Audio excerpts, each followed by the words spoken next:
So the second etude this year is marked Largo Cantabile. It is by Domenico Gatti. Very different than the Balassanian etude. This is a legato, lyrical, bel canto, operatic style, very simple harmonically as well. Gatti wrote with very key-based studies, almost in a duet style. He's a trumpet player, and he wrote a grand dialogue for trumpet and a trumpet method book. I find that this is just a wonderful etude. I've really enjoyed playing this over the years. It has smooth, overarching phrases. It has long, connected lyricism. It has a diverse set of articulations. There are many types of legato, many types of articulations. So just because it's legato or it's connected, or even if there are no articulation markings at all over any of the notes, I'm choosing to play this in a very lyrical, sustained way. So it's a vocal piece. And so a singer might sing with different types of diction in the front of notes, so consonants that speak a certain way. I think you can emulate this in this style. So don't just play broad and long and tone out. Make sure that there is inflection, that there's nuance in your articulation as well. Many opportunities for decisions in terms of what is on the page, the instructions, the musical terms. You'll see things like cantabile, fallibile, morendo, smorzando. You'll see some of the standard crescendo, mini dynamic range. This whole etude is actually very it's soft-spoken, it's almost understated, it's not big, it's not huge. It is quite contrasting to the Balassanian. I think you'll enjoy working on it, and I look forward to showing you a few things about it. So the first thing you want to decide in your length is, are these pure slurs? Are they legato tonguing? How are you treating the articulation? So from the very beginning, I'll play a little bit and I'll just kind of show you what I'm doing, just to give you a sense of the variation in articulations.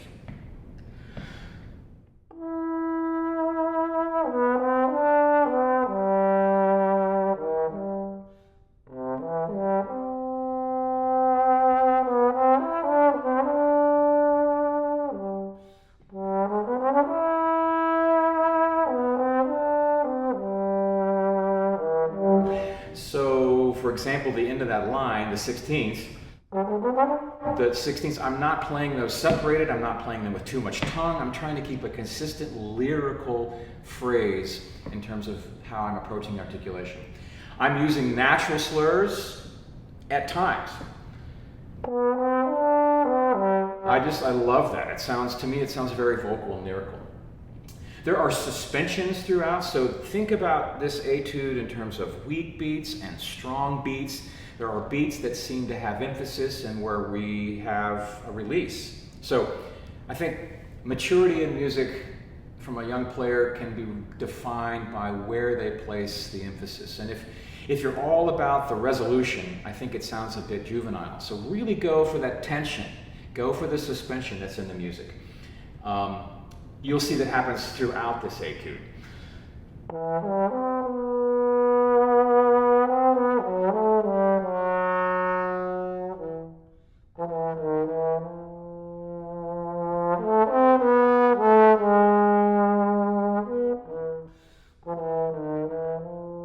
And so forth. It's just so beautiful. It's a wonderful moment to play with lyricism. Okay, this section that's kind of an appoggiatura section in the fourth line, the fourth line. It looks busy. Like suddenly there's all these 16th notes, and how do I play that? There are musical directions underneath these notes. I will not spoon feed what all of these things mean to you, but you'll see things like fretta, you'll see things like rim, which is rinforzando, tenuto, tenuto, a tempo, accelerando. There's all of these directions. So you have to illustrate these and show these things in an organic way. So there are times when I'm kind of pressing. There are times when I'm speeding up. There are times when I'm coming way back in the dynamic. There's a bit of a difference in my note links near the end. You'll find that there's an opportunity to make decisions, but it should sound compelling, it should sound heartfelt. I'll just give you sort of a sense of what I'm doing.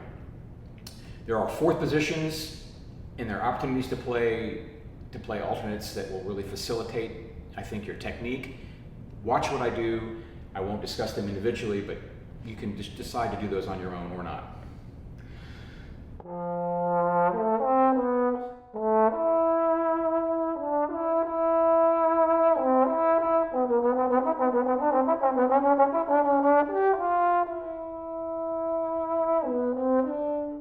So, kind of pushing through, there's a sense of hurriedness, a pressing ahead, reinforcement of the tonal and harmonic energy moving forward, and then a nice, beautiful, delicate, not quite a retard, but a relaxation into the theme, the A theme again.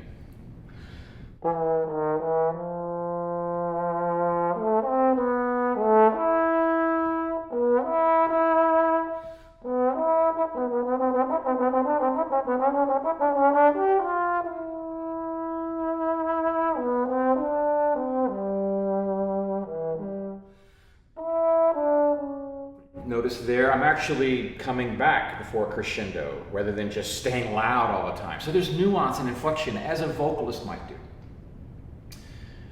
The cadenza is really exciting, and it presents the cadenza, it's not entirely a cadenza, it's just sort of a recitative moment that happens out of time.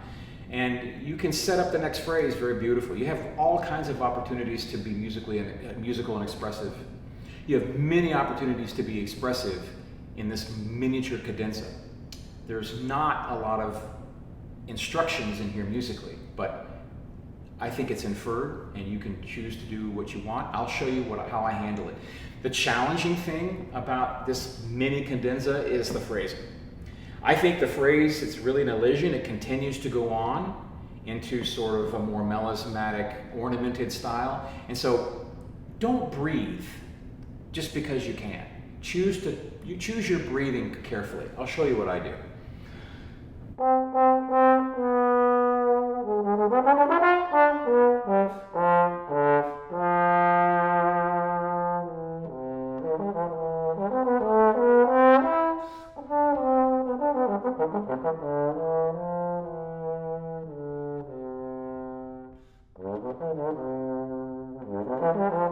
And so forth.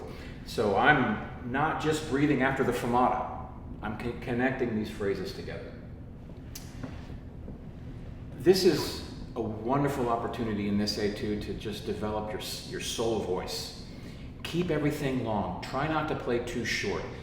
Look for the inflection, look for the tension in the music, and just enjoy the opportunity and the process of lyricism throughout this etude.